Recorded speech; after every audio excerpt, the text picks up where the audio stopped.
today, the BCW is proud to be partnering with the White Plains Police Department to put this webinar together, which is for employer preparedness to deal with active shooters. Again, let's hope none of us ever have to face this type of situation. But having the information that we want to share with you today will be important for you and your employees moving forward. This session is going to be recorded. It will be on our business resource page on the BCW website. So if you want to refer back to this webinar or share this webinar with colleagues, please direct them to our website. During the course of the presentation, there are some videos. We have had some technical difficulties to get those videos up. So as our guest speaker talks about the videos, we will be sharing the links to the video in the chat room so that you can have them. But again, this entire workshop and webinar will be recorded and will be on our website. I also want to welcome some people who are not members of the BCW. Thank you for joining us today. Please learn more about the BCW by going to our website, www.thebcw.org, to learn more about how the BCW can help your business grow in the future. Our guest this morning is Lieutenant August Fazzino. He is a 23-year member of the City of White Plains Police Department. He's currently assigned as the Executive Officer of the Community Advocacy and Strategic Initiative Division, and his responsibilities include providing safety and crime prevention, preventions to members of the community and various organizations. He's also responsible for the Domestic Violence Unit, the Mental Health Outreach Team, and the School Resource Officers. And he is the White Plains Police Department's Crisis Negotiation Team Leader. In Westchester County, we're very fortunate to have such a proactive police force in every municipality. And today, we're very pleased to bring the City of White Plains Police Department's presentation to you. We also want to thank Commissioner Chung for his dedication and service. And I'm going to turn the program over now to Lieutenant Fazzino. Good morning. Thank you. Thanks for having me, John. I appreciate it. So we're going to get started. I'm going to attempt to share my screen with you all. So just bear with me for 1 second.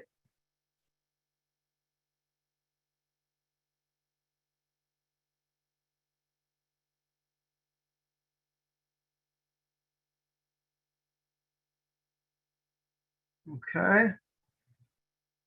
So far, so good.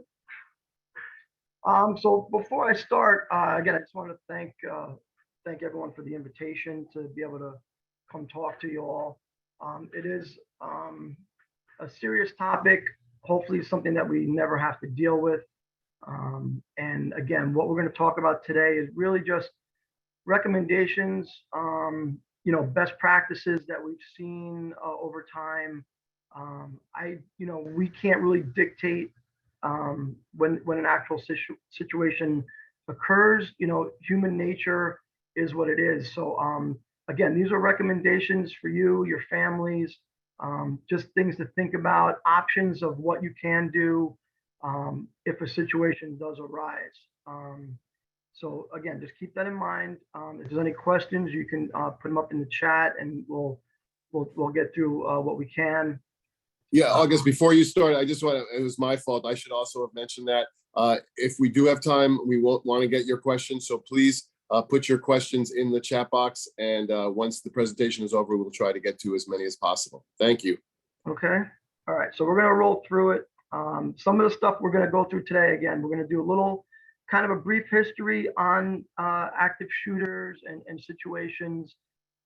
Unfortunately, like we talked about, the video is not really cooperating too well with me today, but I will touch base on some of the more recent incidents and really, kind of what prompted this meeting today. So again, it is a serious topic. If anyone is uncomfortable, if anyone feels like it's something that's maybe too heavy for 9 o'clock in the morning, feel free to watch it another time. I don't want to cause stress or concern to anyone, but it is a very serious topic, and it is something that should be talked about, so it does become more commonplace for as far as if something does happen, we kind of work off muscle memory. and we kind of resort back to, oh yeah, I remember hearing something about, running or hiding or fighting, which we're going to talk about a little bit. So again, it's more about the muscle memory, the way children nowadays are conditioned to it in school as part of their lockdown drills. We have to kind of have the same mindset. Um, there was an incident that had occurred years ago. My son was young and he was in school, and we were sitting in the living room watching the news, and I was like, oh my gosh, this is a terrible event. My wife and I were talking, and we were talking about something to do with lockdown drills, and my son was listening behind me, and I wasn't even really aware of that. And he's like, Dad, it's not a really big deal. We do lockdown drills all the time, and the teacher tells us to go, into the corner. We shut the lights. We stay quiet. And the way he explained it to me was so calm and just matter of fact that I realized, like, as adults, we have to kind of be the same way. We can't have that panic. We have to kind of know, okay, something bad's happening. So what do we do? So we're going to go over some options for you guys, and also give you a little idea of what the role of law enforcement is, and what you can expect from us during a situation. All right. So I'm going to start. Hopefully this will cooperate with me. All right. So, very good. So this is a quote. Charles Whitman was one of the first, what they consider like a mass casualty incident. And he wrote some letters before he took action in the tower in Texas. I do not quite understand what it is that compels me to this type of letter. Perhaps it is to leave some vague reason for the actions I have recently performed. I do not really understand myself these days. And that just kind of shows where his mindset was. He was not sure what was going on inside him at the time of the incident, and why he was behaving in the way that he was. So, all right. So according to Jill Peterson, she was involved with a project called the Justice Project, and they put together a national database of mass shootings. And basically, what she says is that they see two clusters when it comes to mass shooters: people in their 40s who commit the workplace type incidents, and then now there's a big cluster of young people, 18, 19, and 21. 18, 19, 20, 21, who seem to get caught up in the social contagion of killing, or the social attraction, the social media, the contagiousness of what's going on with these shootings. And they think that may have something to do with why we see the younger ages committing these types of incidents now. So from 1949 to 2017, only 2 of the 30th deadliest mass shootings involved gunmen younger than 21. The first one was the massacre of 13 people by 2 teenagers at Columbine in 1999. And the second one came when a 20-year-old killed 27 people, most of them children, of course, as we all know, at Sandy Hook Elementary in Connecticut, which was in 2012. So Columbine was really the one that set the standard for law enforcement as well, and how we respond. And it seems like there's been a change in our response with other additional occurrences. But a lot of things that we learned from Columbine, we still do today, even as much as the lockdown situations. Again, that was all kind of learned from watching post video of the Columbine situation, where they saw the 2 shooters moving through the school and going door to door. And when they got to locked doors, people that just happened to have the chance to lock themselves in somewhere, they kind of moved on and went to the next, and they kept moving throughout the school. So that's how the concept of the lockdown was kind of born out of that, realizing that, hey, we got to get in, we got to secure the doors as quickly as possible. So that's kind of where a little history where that came from. So when I originally started doing this, there was 6, and then we went to 7. Uvalde had happened as I was preparing this, and I believe there's even been a couple more incidents after. that as well. But 7 of the 9 deadliest mass shootings in the United States since 2018 were people who were 21 or younger, which kind of represents a shift from mass casualty shootings. Before 2000, the year 2000, they were mostly initiated by men in their mid-20s, 30s, and 40s.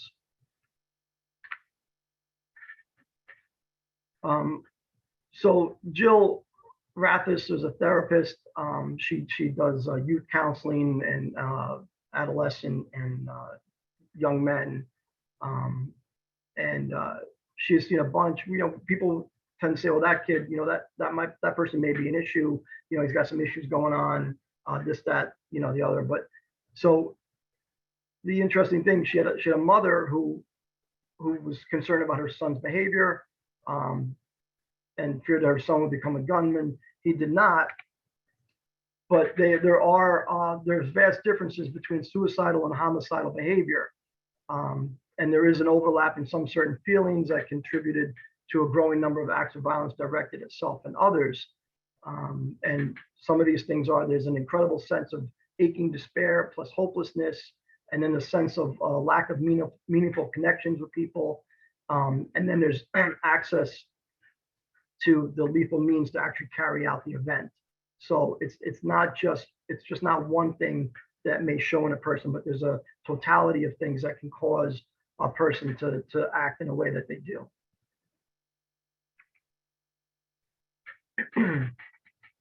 So the Violence Project put together another database of mass shooters that going back from 1966 up to February of 2020. Just bear with me one second. Okay. According to the Violence Project, nearly all mass shooters have 4 things in common that they talk about: early childhood trauma and exposure to violence at a young age, an identifiable grievance or a crisis point. Some have studied, or most have studied, the actions of past shooters and seek validation for their methods and motives, and they have the means to carry out the attack. So those 4 things are very important when we talk about these situations that we see in some of the mass shootings, Sandy Hook, for example, Uvalde. It's the means to carry out the attack that is really the crux of it. There is no really one-size-fits-all profile of a mass shooter. And they have found that shooters have several profiles unique to where the actual events occur. In houses of worship, the perpetrator most often was a white male in his 40s, motivated by domestic issues or hate. He had a criminal record and a history of violence, and used handguns or assault rifles that he legally owned. When we talk about schools, in schools K through 12, the mass shooter was a suicidal white male student of the school with a history of trauma. He leaked his premeditated plan before the shooting, and most often used multiple guns stolen from a family member. And again, these are profiles. For college and university settings, typical shooter at a college or university was considered to be a suicidal non-white male student of the institution with a history of childhood trauma. He used handguns legally obtained and left a video or manifesto detailing his intent.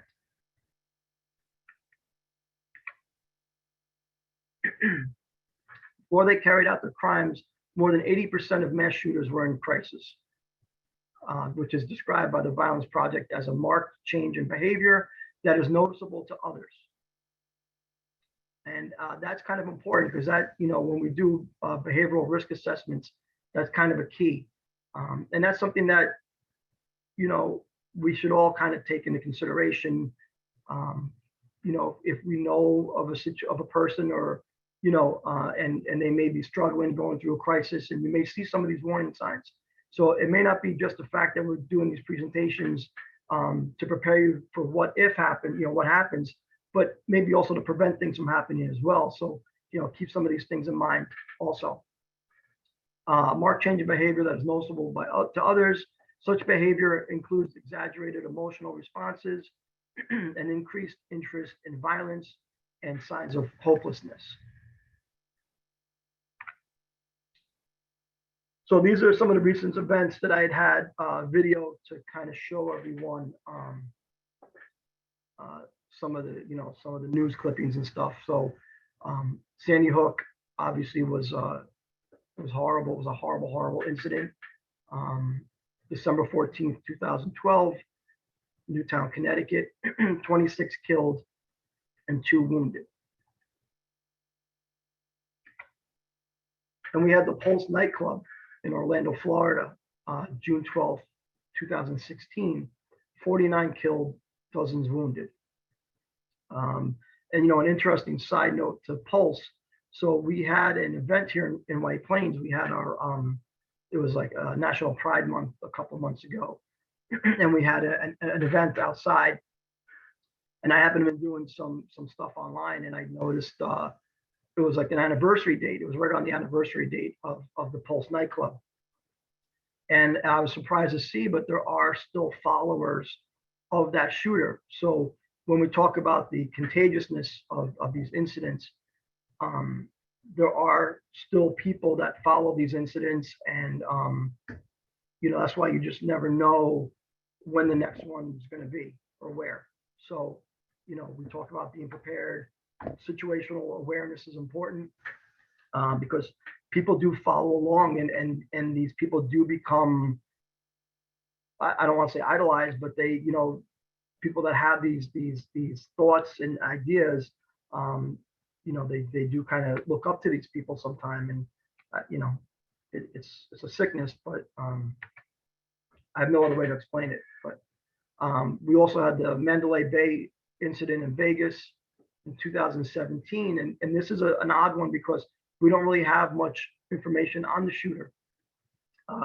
He didn't have a real history, and if you really have a chance to see this video, I was astonished.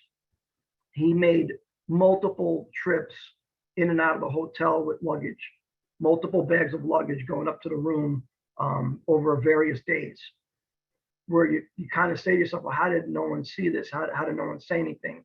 I don't know. I don't know if you could have. It's a huge hotel. Maybe, I'm overstretching, but he made numerous trips back and forth with multiple bags of suitcases going up to that room with, guns and ammunition and whatnot. So I recommend you watch it. It's kind of, it's eerie, but it's interesting. 2018, we had the Marjorie Stoneman Douglas High School in Parkland, Florida, 17 killed, 17 wounded. And with that one, with Stoneman Douglas, that shooter actually escaped with the students and was found a short time later, which is also interesting, a little bit out of trait. April 3rd, 2022, a little bit of a different, a little bit of a different incident. But again, we talk about situational awareness and what to do if you're out with your family or walking in the street. And that's kind of what happened here. It was downtown Sacramento. A shootout occurred in the street. 6 people were killed, 12 were wounded. So it's not always a school or a targeted event. Sometimes it's a random act in like this. So again, situational awareness is important. Always know what's going on around you and escape routes and where to go.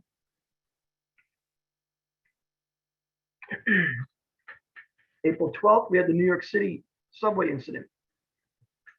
Luckily, not a huge casualty number there. 10 wounded by gunfire, and actually 13 injured while attempting to get out of the subway cars because it was chaos and people were fleeing and trying to get away from the situation. But again, it's knowing your surroundings, what's going on around you, what kind of behavior are people exhibiting, things of that nature. May 14th, 2022, we had the Buffalo incident. We had 10 killed and 3 wounded.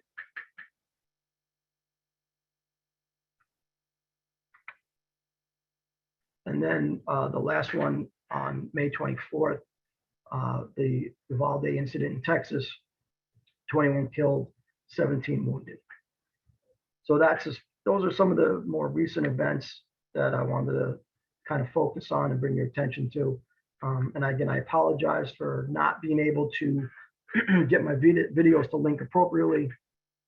But please, if you can, check those out just for your own knowledge. So we're going to go into a little bit now of the crux of the presentation, which is really the run, hide, fight aspect, and how do you stay safe, and for you and your family, your employees, whatever the situation may be.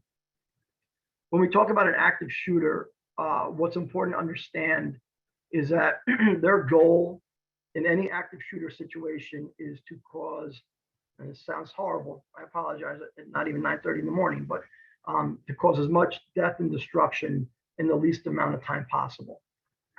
So you kind of have to keep that in mind.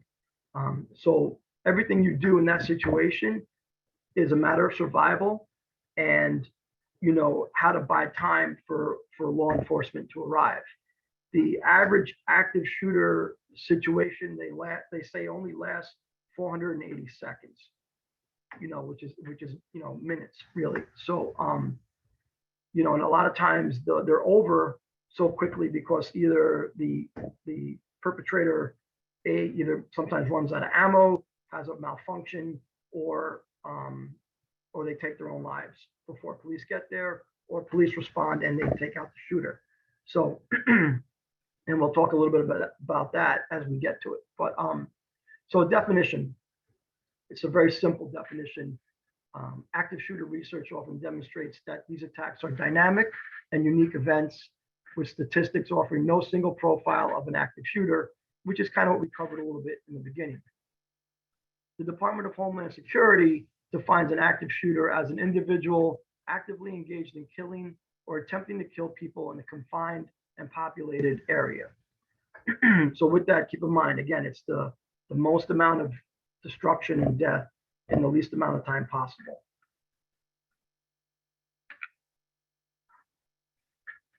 So something happens. You're out with your family, you're at work, you're at your business, something happens. What do you do? Right? So what you want to do is you want to start the first responders as soon as possible. So, when you can, call 911 as soon as possible, and when it's safe to do so. We know that if it's an active shooter situation or a mass casualty or whatever, a real hot situation, we're going to get inundated with phone calls, and that's understandable. But getting those phone calls in as soon as possible gets us started. We get to that location that much quicker. So I know it's easy to say, but try to stay as calm as possible. Provide as much information as you can. Your name, location of the incident, where you are at the location, if possible. If you happen to see how many shooters, if there's multiple shooters, the majority of the time it's a single, gunman, but you never know. So anything as far as the shooters would be helpful. Last known location and the direction to travel. It's important for us so we know where to enter. So if it's a mall situation or an office complex, where were they heading last? Where did you last see them? Any type of physical description of the shooter, what type of weapons you might have seen if you know anything about weapons, or even if you just know it's a handgun or a rifle, or if he had a rifle in a sling and he was shooting a handgun, or anything like that is helpful again for our response. If you happen to see victims, if you're running by the situation or running, you're fleeing the area and you see victims down, if you have just an idea of how many victims there may be. Explosions in addition to gunshots, if there's improvised explosive devices we need to know about, that would be helpful.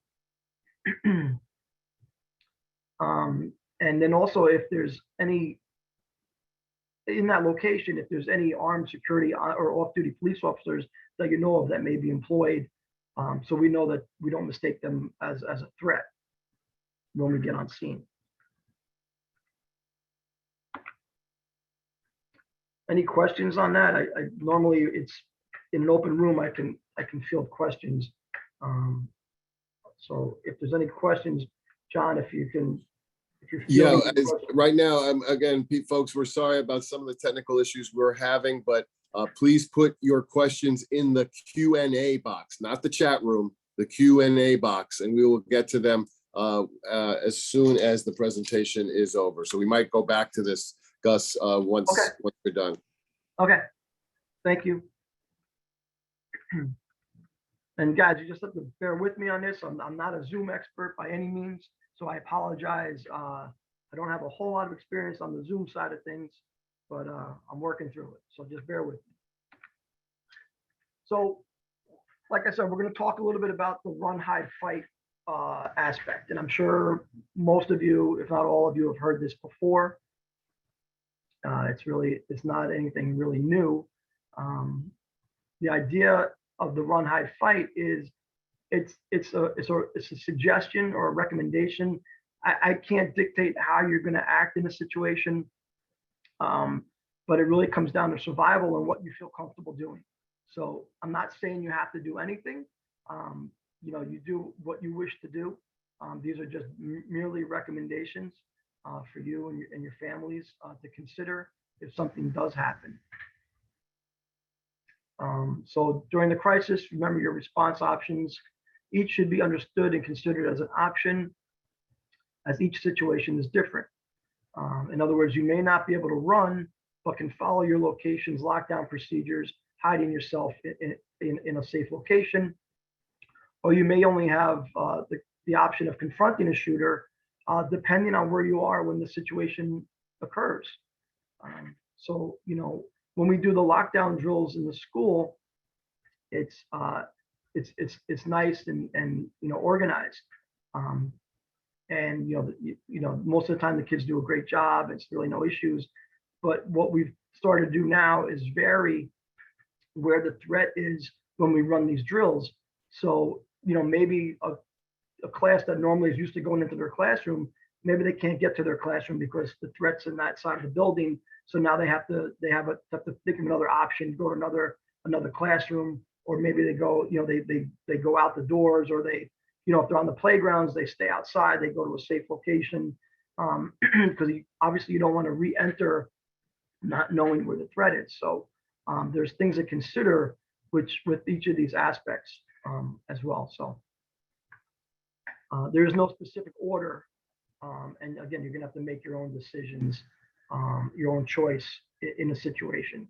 So it's not necessarily run, hide, fight in that order. It really depends on where you are in regards to where the shooter is and where the incident's happening.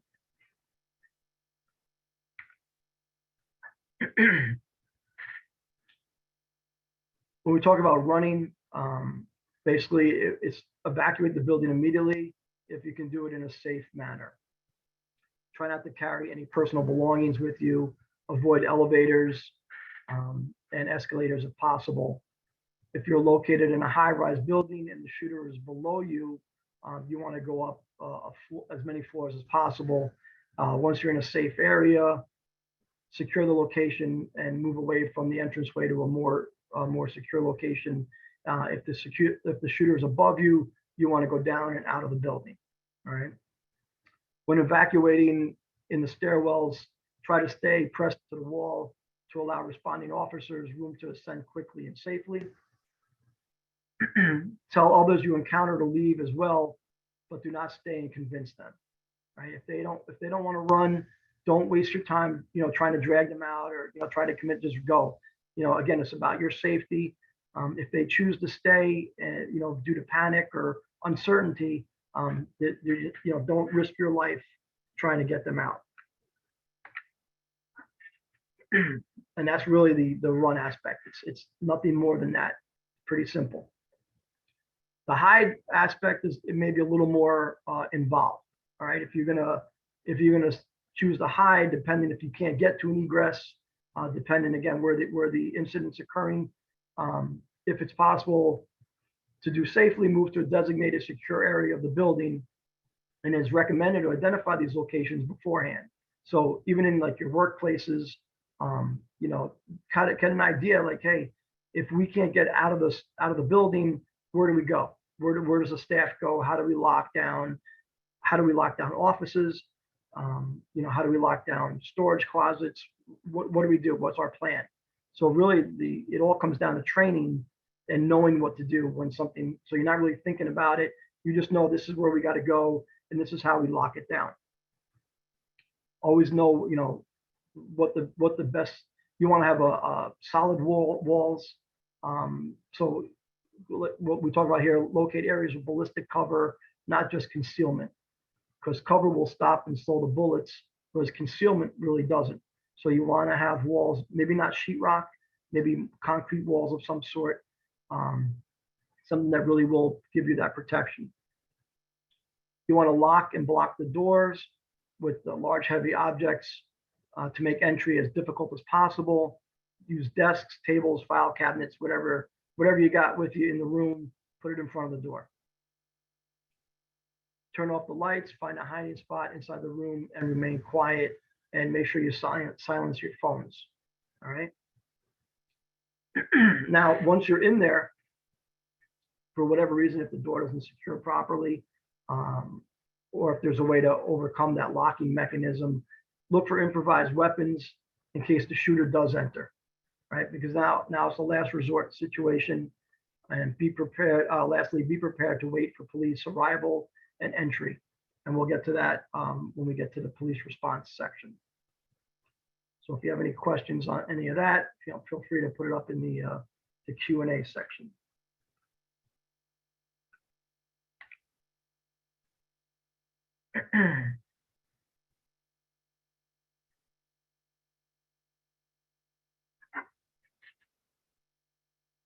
All right. So as a last resort, you know, and it may be your only option is to take action against the shooter. It's a tough decision to make, but again, it may be the only decision at that point.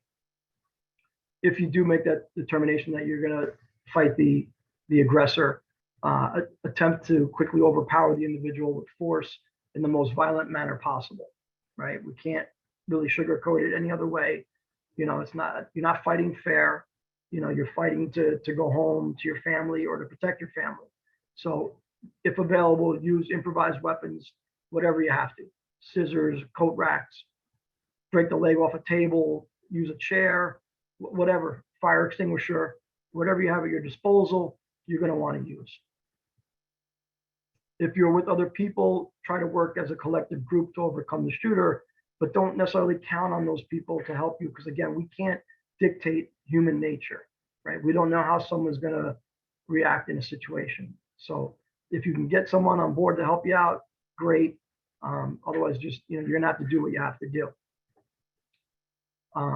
And remember that the attack will continue unless he or she is stopped, or like we talked about earlier, they hear the police coming, they know their time is up. So, you know, or they run out of bullets, or there's some type of mechanical failure with the weapon.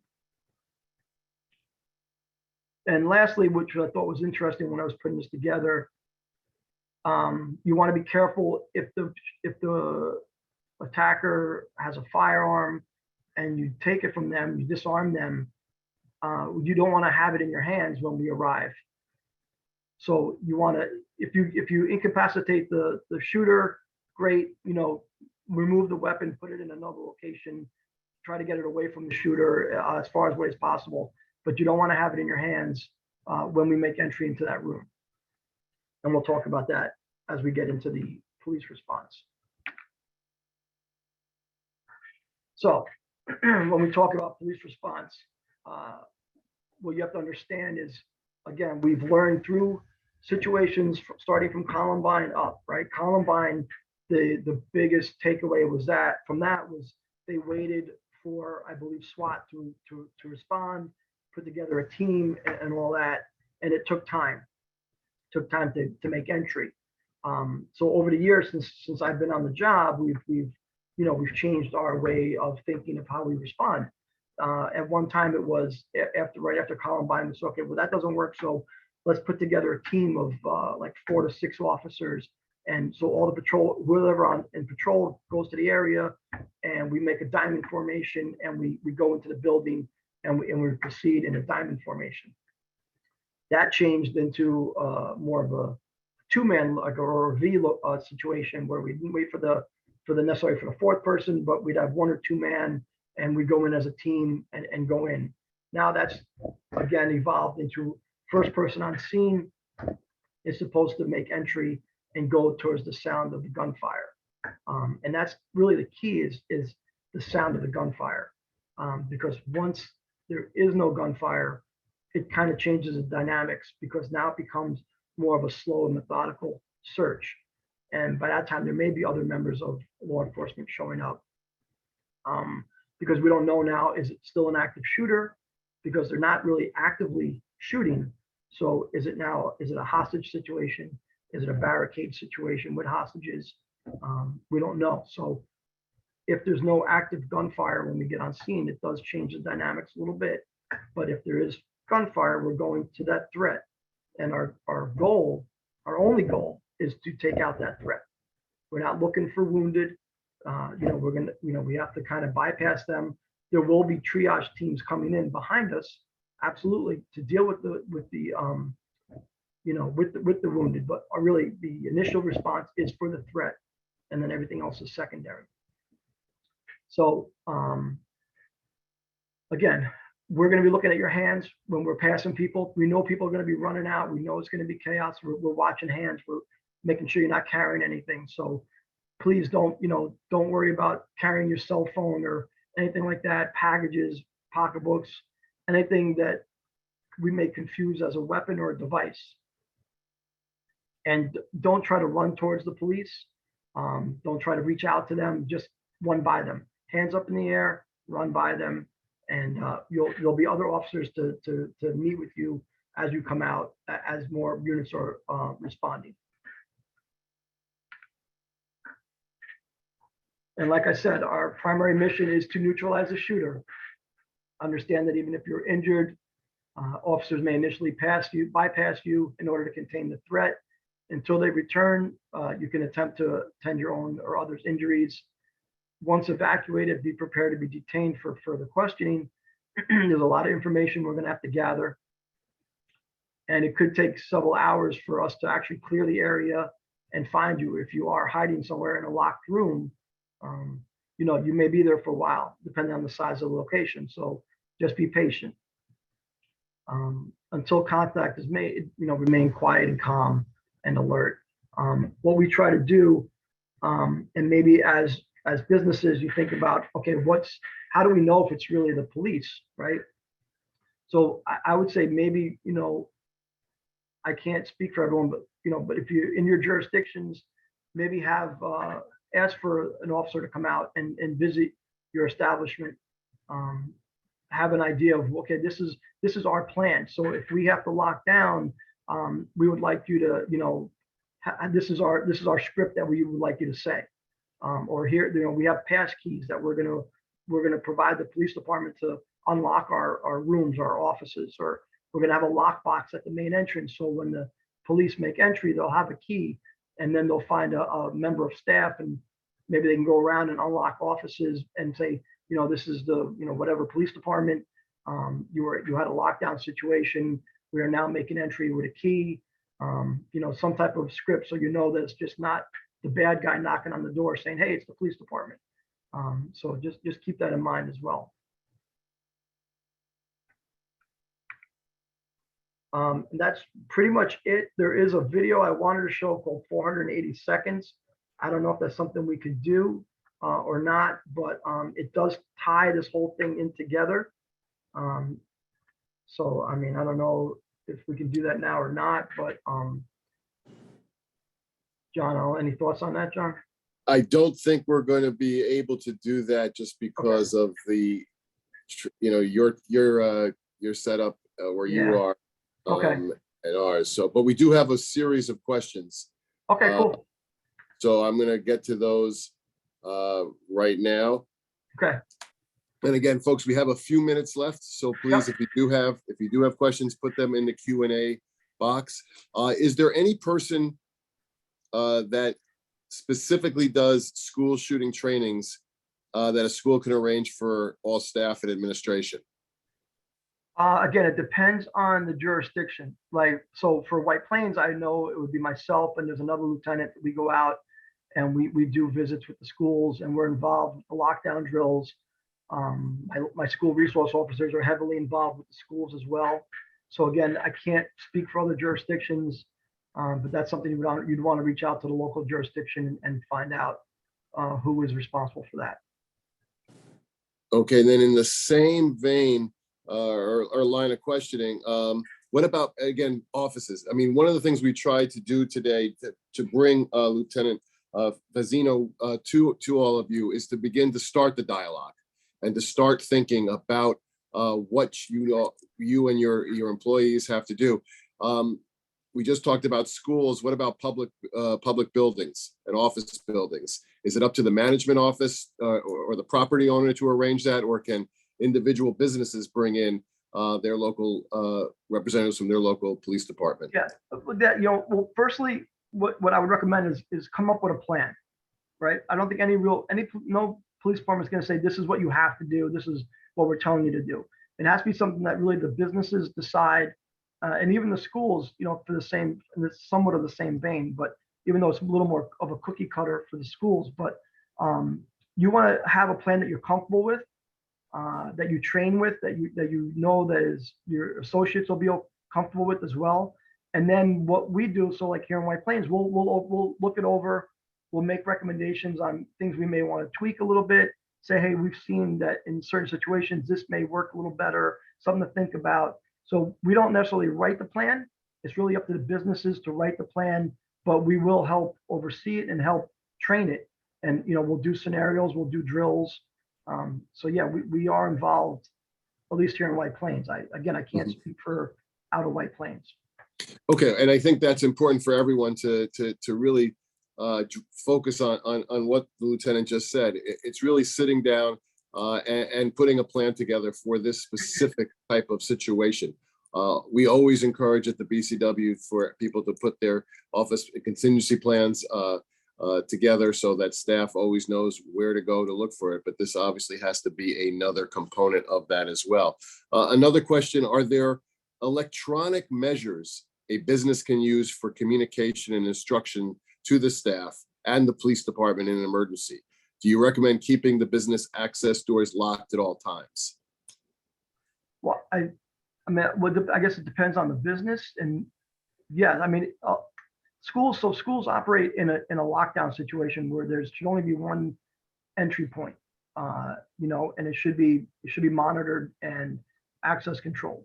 So I'm a big fan of access control, whether it's intercoms, electronic entry, pass cards, things like that. I don't like open door policies, but there is a customer service aspect, as well.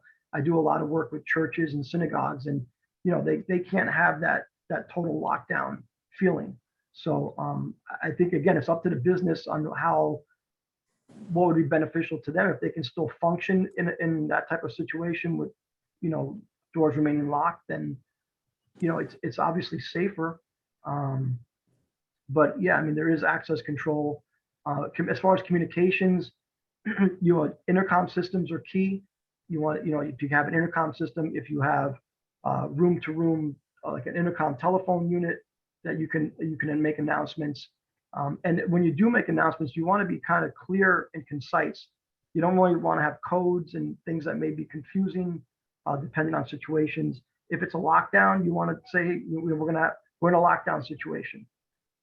There's no doubt on what that means, right? If you say we're in a code blue, but then you also have a code red and a code yellow for other things, is something else that you're gonna have to memorize. But if you say, hey, we're in a lockdown, please go into lockdown protocol, it's pretty concise. So, if in other areas, again, depending on what type of businesses we're talking about, you could use, I don't know if walkie-talkies are usable with earpieces. Again, every situation, I'd have to see the situation to know what to recommend as far as what kind of communication you would use. I would also recommend on your cell phones to have your local police department numbers programmed in. If you dial, like for White Plains, if you dial 911 from your cell phone in White Plains, it doesn't come to us. It goes to state police, which then routes it to us. They have to find out where you are. So now that's a delay because you have to explain where you are in White Plains, what your address is. Hopefully the translation that when you turn, you're playing telephone now, and now state police has to contact us and say, hey, we have a caller from 123 Main Street, right? But if you put the landline of your police department in your cell phone and program it in, it's going to go right to that police department, and it kind of eliminates that time delay. That's a very good point for people to take note of. The next question, I think, comes from an incident that happened in a mall in Indianapolis just a few weeks ago, where there was an active shooter and a shopper who had his own firearm engaged in that. So the question here is, how should someone act once police arrive if he or she is trained in firearms and actively engaging the active shooter? Yeah, that's a real sticky situation. If the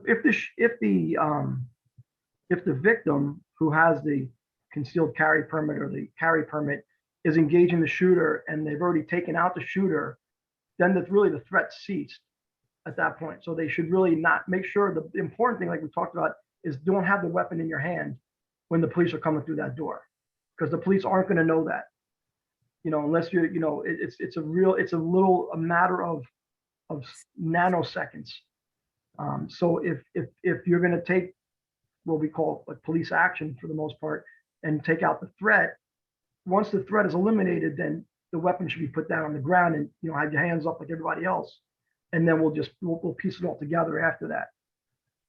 But it's a timing thing. It is a dangerous situation because it's a timing thing. You don't know when the police are coming through that door.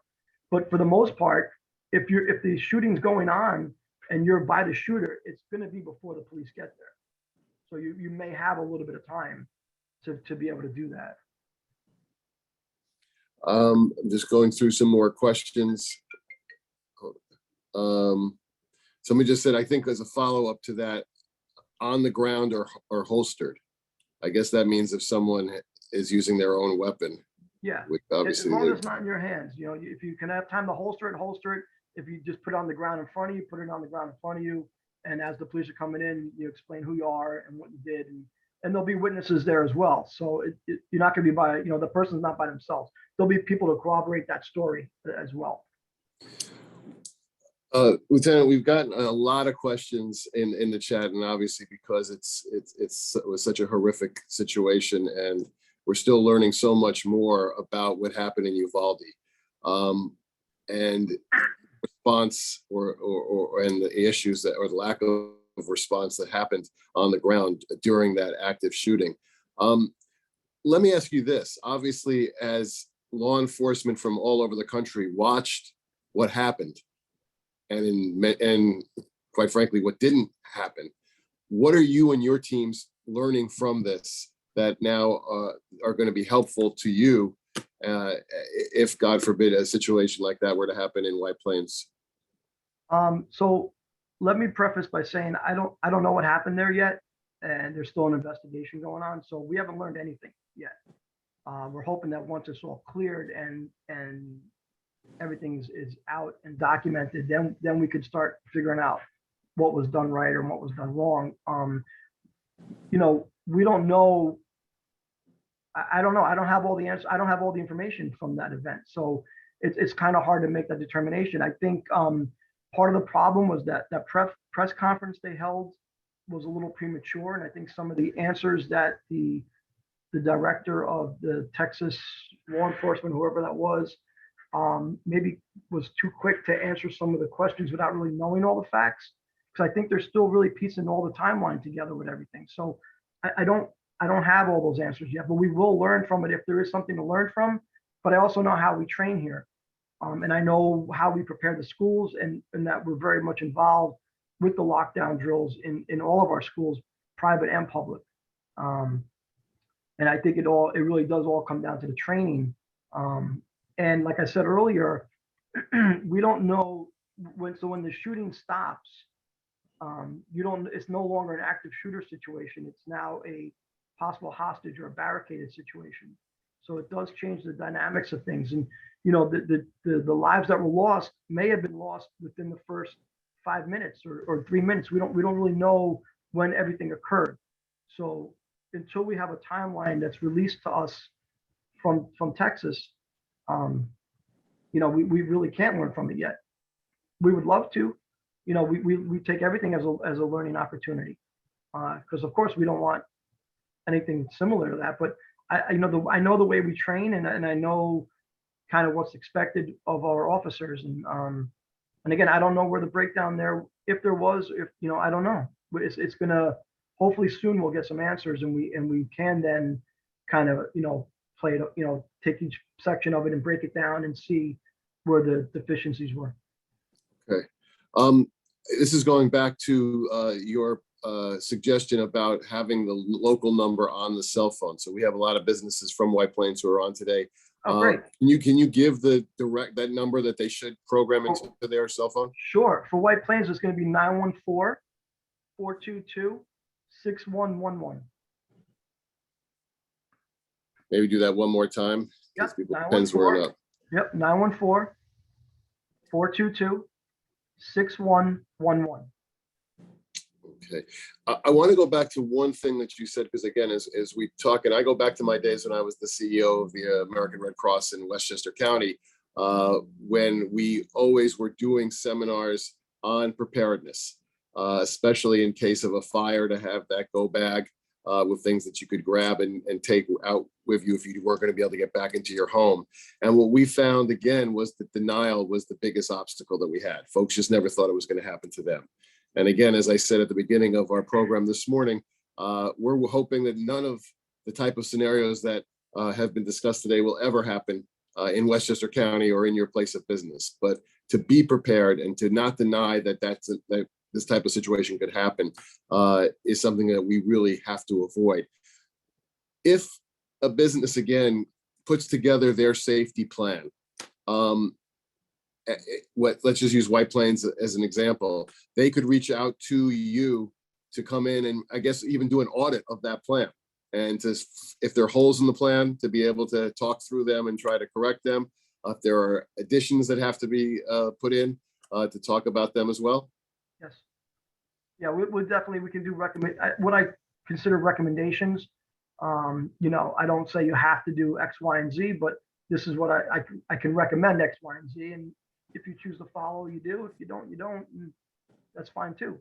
But yeah, I could definitely, I'm more than willing to come down and do a site assessment, check out the security, check out the cameras, the locks, the access control. It's all part of what I do. So it's not an issue.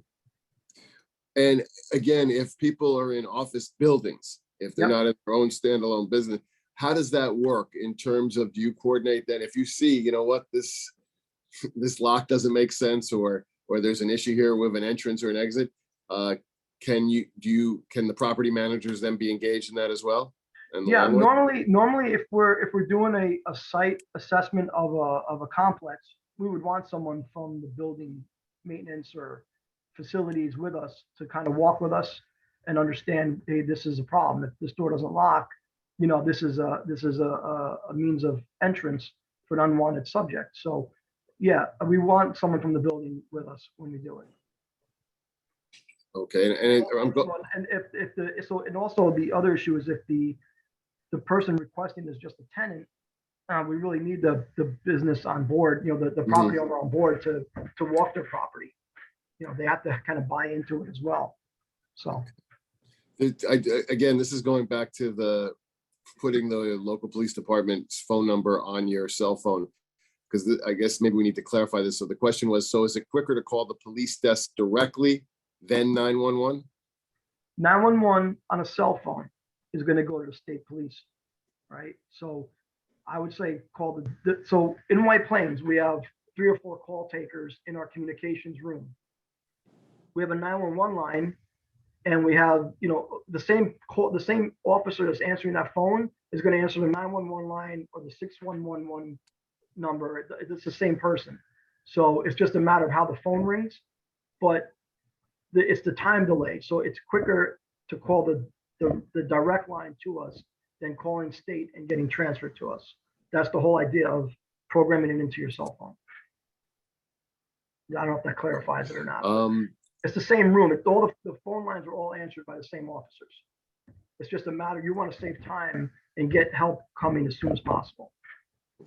So again, for those folks who are outside of White Plains, it's easily accessible to go to your local police department and get that phone number just so that you have that on your cell phone again. Lieutenant, I don't know if this is a question for you or for maybe even at the district attorney. So if you don't feel that you can ask it, we'll hold on to it. Nervous. How do self-defense laws work in the situations, again, where people are trying to stop an active shooter? Should we be worried about potential legal consequences? Well, I mean, okay. So again, it is a legal question, but so civilly, right? Anyone could sue anybody nowadays, right? So, I mean, but again, it's going to come out in court. You're going to articulate your actions. You're not acting alone. There's going to be witnesses. There's, it's a horrific situation. And if you're saving hundreds of lives, I don't think, I don't say I'm not going to say you have nothing to worry about, but it's going to be how you articulate your actions. Everything we do is about how we articulate. Even in my line of work, we have to articulate our actions and you show that we were justified. And I don't think, if you have 15 people, 20 people testifying on your behalf that, yeah, there was an active shooter and you acted accordingly, again, civilly, is there, could they find a wrongful death or some nonsense? But again, it's gonna play out in court if it even goes that far. But again, it's a matter of saving your life. So, or your family, like, what are you gonna, if you're gonna act, you're gonna act. Mm-hmm. Sure. We are almost at our 10 o'clock time, so I want to really thank Lieutenant Fazzino for not only the presentation, but for being proactive, and also to the White Plains Police Department and Commissioner Chung. Again, I am sure that every police department in Westchester County, especially in our urban centers and also in our rural areas, have these type of procedures in place. It's incumbent upon all of us, though, if we don't live in White Plains or work in White Plains, to really be proactive and reach out to your local precinct. Make sure you have those phone numbers. If you want to identify the police officer at that precinct or department that does the same type of training that Lieutenant Fazzino does, get that name and get them into your workplace and start that conversation and that strong line of communications that's so important. I'll begin today's session with, I'll end today's session with how we began it. We did not put this together to scare people. We put this workshop together to be able to give employers as much information as possible so that they can begin to work with their employees to develop a plan to stay safe. And in any type of situation where there is some work time violence, to be able to have that plan and be able to implement that plan. So we hope that today's program is just the start of the conversations that all of you and all of us at the Business Council of Westchester will continue to have to make sure that we're doing everything in our power to make our offices safe havens for our employees as well. So again, Lieutenant, thank you very much for your service. Thank you for the work that you do. Can I just leave my contact number in Please. case for any White Plains? Please, and we'll put it in the chat as well. Okay, it's 914-422-6250. One more time. 914-422-6250. That's great. Folks, again, this entire webinar has been recorded.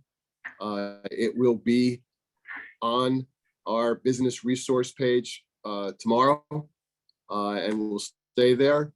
So please go back and refer to it. Please share the information that you got this morning with colleagues. clients that you feel that might also want to have this information for their offices. And the most important thing that hopefully all of us took from this morning is we can play an active role in keeping our offices safe and our place of business safe. So let's do that. Again, if you have any follow-up questions, please feel free to reach out to me, 914-948-2110, extension 309. We wish everybody from the Business Council of Westchester, everyone have a safe and healthy and happy end of summer month. And we look forward to seeing many of you at our events coming up in September. Have a good day. Thank you.